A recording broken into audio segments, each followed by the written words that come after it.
बात पते की ब्रॉट यू बाय आरप्योर का हल्दी मसाला, मिर्च धनिया करे कमाल, सबका राजा आरप्योर मसाला। सबसे पहले बात करेंगे जम्मू कश्मीर की, जहां पर आतंकवाद अपनी अंतिम सांसें गिन रहा है, लेकिन खुद को मजबूत दिखाने की कोशिश में आतंकियों ने एक कायराना हरकत को अंजाम दिया है और 2 प्रवासी हिंदू मजदूरों की हत्या कर दी। लेकिन अब उन कायर आतंकियों के खात्मे के लिए जो चक्रव्यूह रचा जा चुका है और कभी भी आतंकियों के जहन्नुम का टिकट कटने वाली खबर आ सकती है। कश्मीर में सुरक्षा बल एक्टिव हो गए हैं, तो दूसरी तरफ एलजी मनोज सिन्हा ने हाई लेवल मीटिंग की है, जिसमें आतंकियों के खात्मे और एंटी टेरर ऑपरेशन में तेजी के निर्देश दिए गए। साथ ही अप्रवासी मजदूरों की जानकारी पुलिस और जिला अधिकारियों के पास हो निर्देश आ चुके हैं और उसका असर भी दिख रहा है। चेकिंग शुरू कर दी गई है, मोबाइल नाके लगा दिए गए हैं, जगह जगह जो है तलाशी अभियान चलाया जा रहा है और लोगों से पूछताछ की जा रही है। घाटी को लहूलुहान करने वाले आतंकी का कनेक्शन लश्कर के प्रॉक्सी टीआरएफ से निकला है, जिसमें लश्कर आतंकी लतीफ का नाम सामने आया, जिसका दिसंबर 2025 का एक वीडियो भी सामने आया था। लेकिन इस टारगेट किलिंग के बाद राजनीति भी तेज हो गई है। मुझे नहीं पता ये क्यों उस वक्त होता है जब हम लोग स्टेटहुड मांग रहे होते हैं। डॉक्टर फारूक अब्दुल्ला का बयान की स्टेटहुड की बात आती है तब आतंकवादी हमले होते हैं। बहुत ही गैर जिम्मेदाराना बयान है। लेकिन आतंकी के खात्मे के लिए चप्पे चप्पे पर जवान तैनात हैं, तलाशी अभियान जारी है और ऐसा चक्रव्यूह रचा जा रहा है जिससे आतंकियों को बचना नामुमकिन है। और इस कायराना करतूत को अंजाम देने वाले लतीफ के जहन्नुम जाने का वक्त भी आ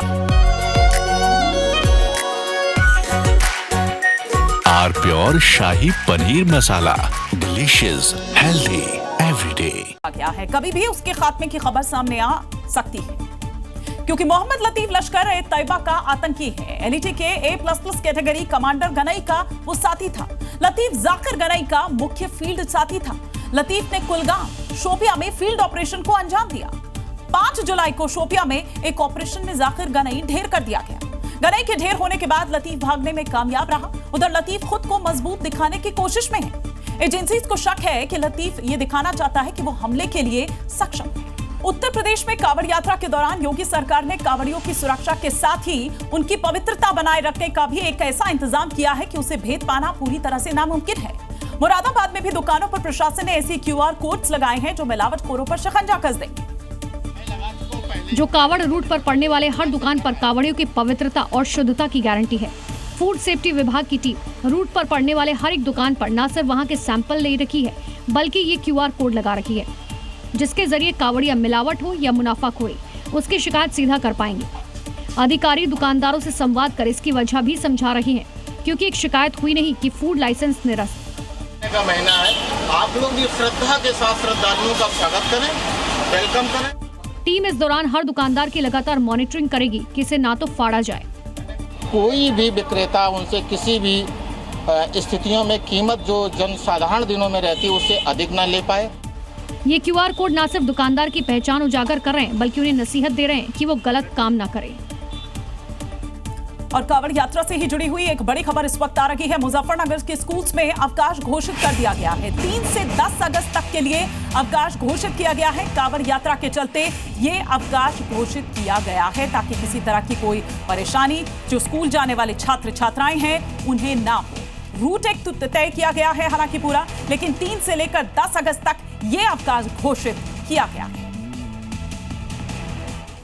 देश भर में कांवड़ यात्रा की शुरुआत हो चुकी है, लेकिन उत्तर प्रदेश के बस्ती में कांवड़ यात्रा में कुछ अराजक तत्वों ने विघ्न डालने की कोशिश की, लेकिन विघ्न डालने वाले शायद योगी की जेल या जहन्नुम वाली वार्निंग भूल गए हैं जो योगी ने कुछ दिन पहले ही दी थी। इस चेतावनी को न मानने के बाद अब उन उपद्रवियों का इलाज होना तय है, क्योंकि जो योगी बोलते हैं वो योगी फोर्स करके दिखाती है। तो उत्सव को उपद्रव में बदलेगा। नोट करना 2 ही जगह होंगी, या जेल होगा या जहन्नुम होगा। दरअसल बस्ती में दक्षिण दरवाजा मस्जिद के पास से कांवड़िए निकल रहे थे। आरोप है कि इस दौरान कांवड़िए के साथ अभद्रता के साथ धक्का मुक्की की गई, जिसके बाद वहां तनाव के हालात बन गए। यहाँ पे कांवड़िया जैसे ही निकल रहे हैं तुरंत उनको माँ बहन की गाली, ऐसा गंदा शब्द प्रयोग किया जा रहा है। और जो साइकिल से कांवड़िया उन लोग को भी धक्का मुक्की मारने का प्रयास, वहाँ दंगा का प्रयास किया गया था। पुलिस ने शिकायत के आधार पर मामला दर्ज कर लिया है और संदिग्धों की तलाश की जा रही है। साथ ही मैसेज दे दिया है कि लॉ एंड ऑर्डर को बिगाड़ने वालों को बख्शा नहीं जाएगा। बीते दिन संसद परिसर में पप्पू यादव के भगवा पहनकर सनातन का अपमान करने पर हिंदू समाज बेहद आक्रोशित है। दिल्ली से लेकर भोपाल तक विश्व हिंदू परिषद और संत समाज ने पप्पू यादव और राहुल गांधी के खिलाफ धरना प्रदर्शन किया, तो वहीं वाराणसी में संतों ने एफआईआर करवा दी। ये विरोध कितना उग्र और व्यापक हुआ है, इसे तस्वीरों में देखिए। भोपाल, दिल्ली, लखनऊ, अयोध्या और वाराणसी।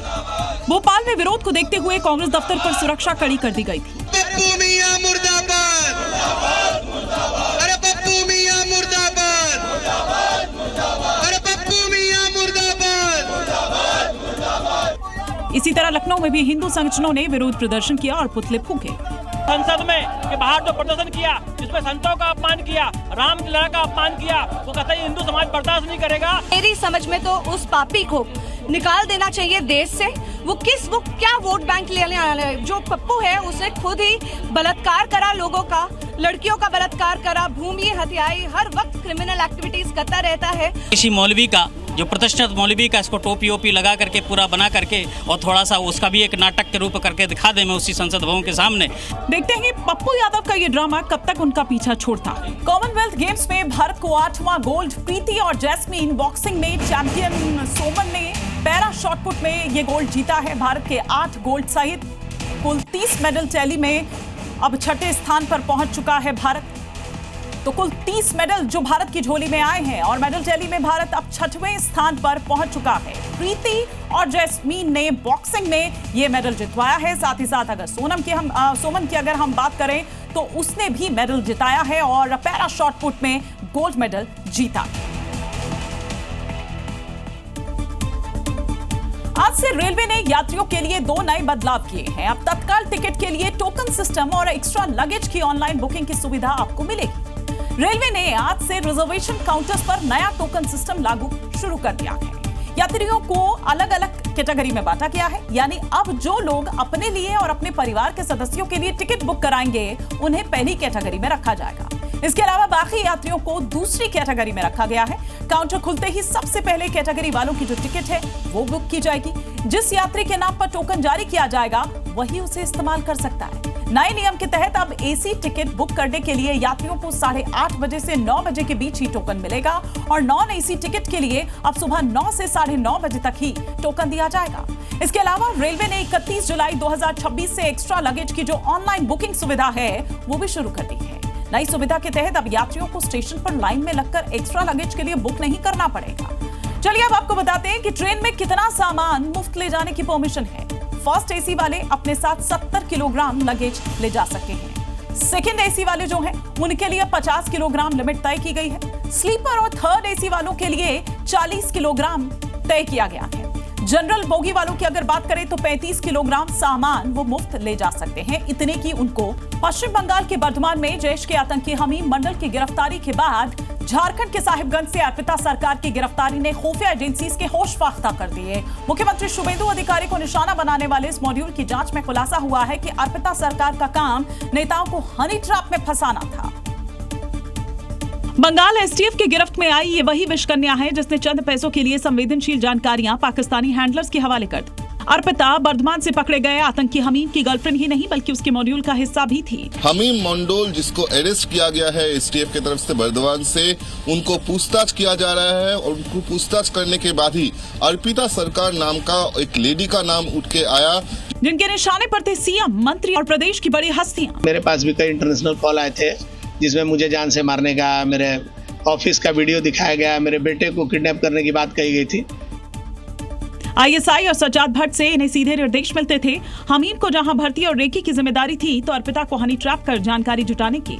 अर्पिता बंगाल के नेताओं को फॉलो करती, चैट करने की कोशिश करती और ग्लैमरस फोटोज पोस्ट किया करती थी।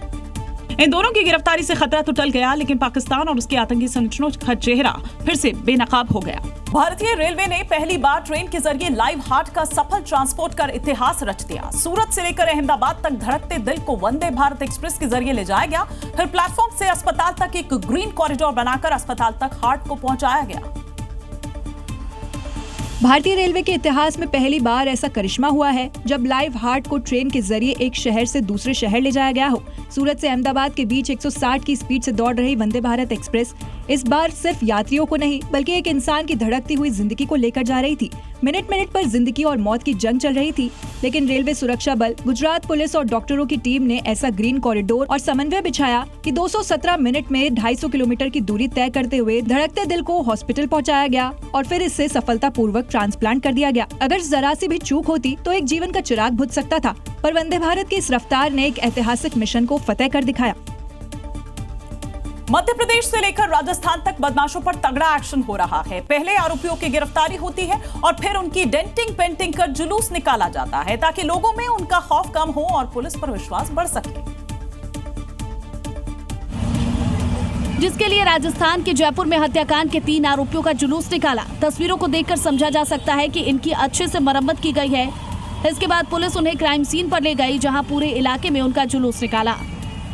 दरअसल 28 जुलाई को मामूली विवाद में लाठियां चली थी, जिसमें एक शख्स की मौत हो गई थी और पुलिस ने नाबालिग समेत 4 लोगों को अरेस्ट किया था। कुछ ऐसे ही तस्वीर मध्य प्रदेश के श्योपुर से आई, जहां छात्रा से छेड़छाड़ करने वाले शोहदे का इलाज किया गया। आरोपी को पुलिस ने गिरफ्तार कर पूरे शहर में जुलूस निकाला। राज्य अलग है लेकिन तस्वीरें एक जैसी हैं और आरोपियों की परेड निकालकर पुलिस ने मैसेज दिया है कि गुनाह करोगे तो अंजाम यही होगा। और उधर इंडियन एयरफोर्स के हेलीकॉप्टर्स ने राजस्थान में काउंटर यूएस थीम पर आधारित एक्सरसाइज रोटर क्लब में हिस्सा लिया। इस अभ्यास में इंडियन एयरफोर्स की हेलीकॉप्टर यूनिट एक साथ एक्सरसाइज करती हुई नजर आ रही हैं। इंडियन एयरफोर्स की हेलीकॉप्टर यूनिट एक खास मकसद के साथ ये एक्सरसाइज कर रही है। हेलीकॉप्टर यूनिट्स का मकसद हवा से आने वाले नए खतरों के खिलाफ ऑपरेशनल कॉन्सेप्ट्स को परखना है। उत्तर प्रदेश के मुजफ्फरनगर में योगी फोर्स ने 24 घंटे में लुटेरे राजकुमार का हिसाब कर दिया। महिला से लूट को अंजाम देने वाला आरोपी बुलेट ट्रीटमेंट के बाद पुलिस के सामने हाथ जोड़ता हुआ नजर आया। दिख रहा है कि ये वही लुटेरा राजकुमार है जो महिला के कानों के कुंडल लूट कर फरार हो गया था, लेकिन अब पुलिस के सामने हाथ जोड़कर गुनाहों की माफी मांग रहा है। जो महिला के कान कुंडल तूने खींचे थे ना, मेरे साथ और कौन था? दूसरा कौन था? मंजू कौन है? दरअसल महिला से लूट का सीसीटीवी सामने आया था और उसी के आधार पर योगी फोर्स एक्शन में थी। सूचना मिलते ही पुलिस उसे अरेस्ट करने के लिए पहुंची, लेकिन मुठभेड़ के दौरान उसके पैरों में गोली लग गई और वो पुलिस के कंधों के सहारे चलने पर मजबूर हो गया।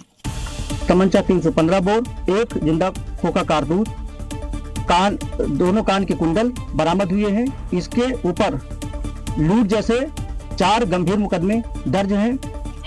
राजकुमार का ट्रीटमेंट हो चुका है, लेकिन अब बारी उसके साथी की है जो अंधेरे का फायदा उठाकर फरार हो गया, लेकिन जल्द ही उसके भी बुलेट इलाज की खबर आ जाएगी।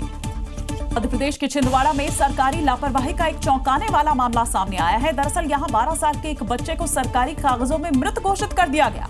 अब उसका परिवार सरकारी रिकॉर्ड में अपने बेटे को जिंदा साबित करने के लिए दफ्तरों के चक्कर काट रहा है। तो ये वही बच्चा अनंत सोनी है जो सरकारी रिकॉर्ड में जिंदा है ही नहीं।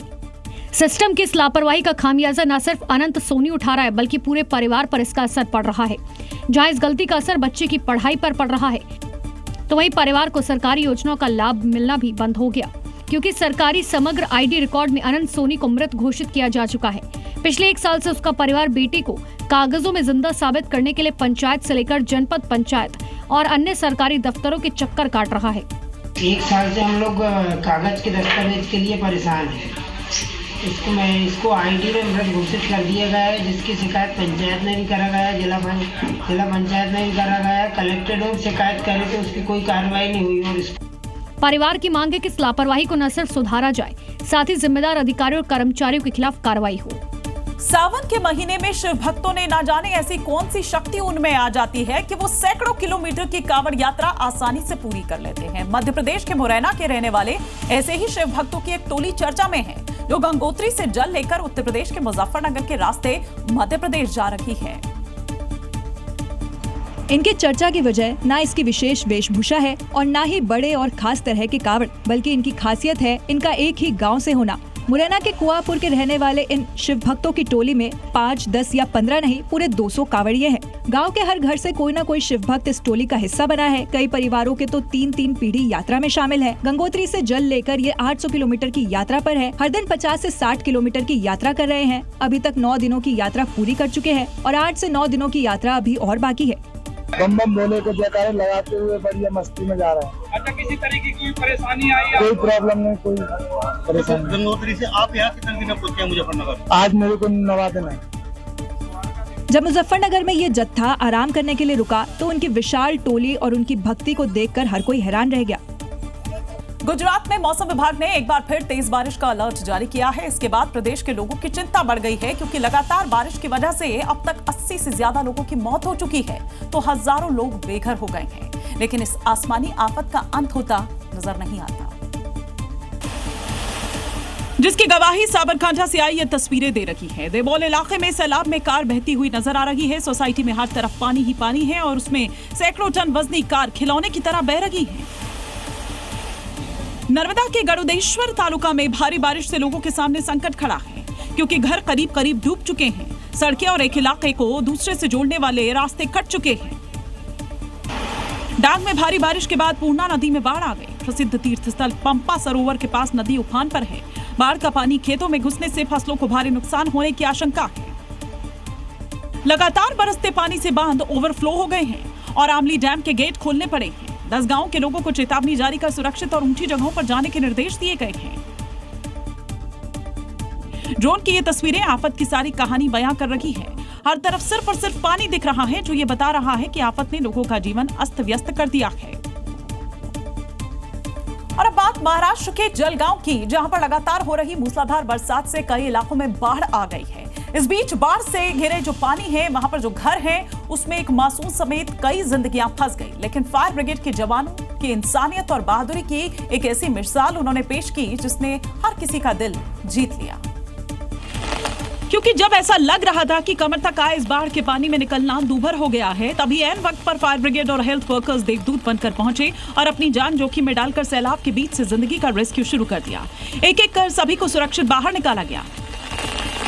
इस बीच 1 महीने के मासूम बच्चे को पानी के संपर्क और ठंड से बचाने के लिए जवानों ने एक प्लास्टिक के टब का इस्तेमाल किया। एक शख्स ने छाता पकड़ा और 2 लोगों ने ट्यूब पर टब रखकर सीने तक भरे पानी के बीच से सुरक्षित उसे बाहर निकाला, जैसे भगवान श्री कृष्ण को उनके पिता वासुदेव ने बाहर निकाला था। असम से भी कुछ इसी तरह वासुदेव बने जवानों ने सैलाबी चक्रव्यूह से एक बच्चे की जान बचाई। उफनते सैलाब के बीच कर्मचारियों की इस तत्परता, सूझबूझ और जांबाजी की हर कोई तारीफ कर रहा है।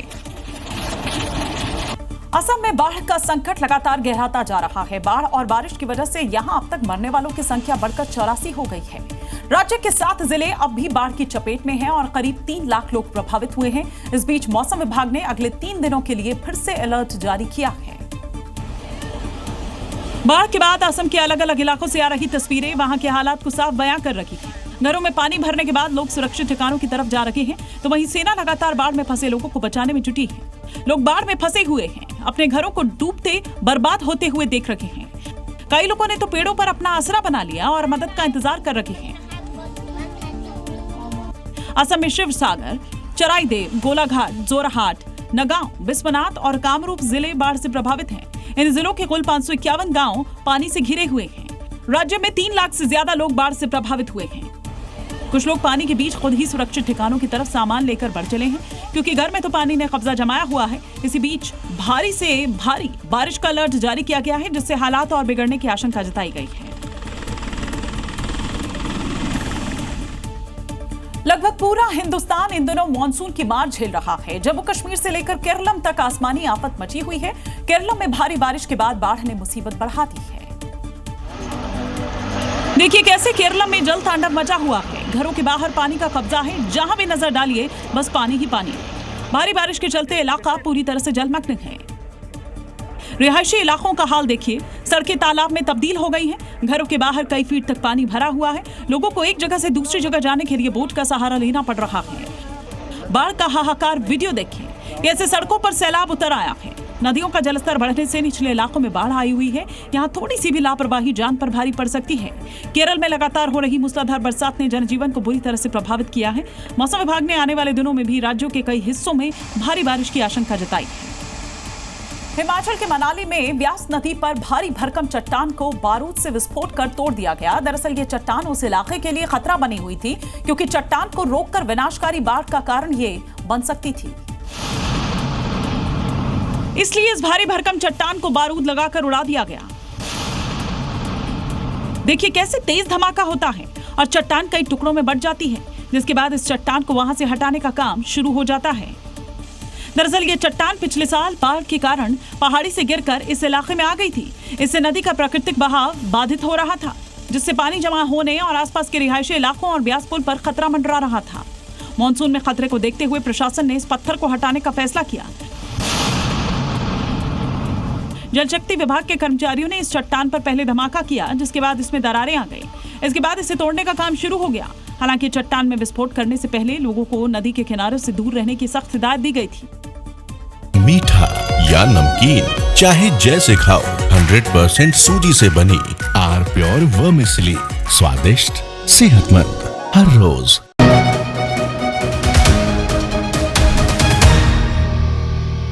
बात पते की brought you by R pure का हल्दी मसाला, मिर्च धनिया करे कमाल, सबका राजा आर प्योर मसाला।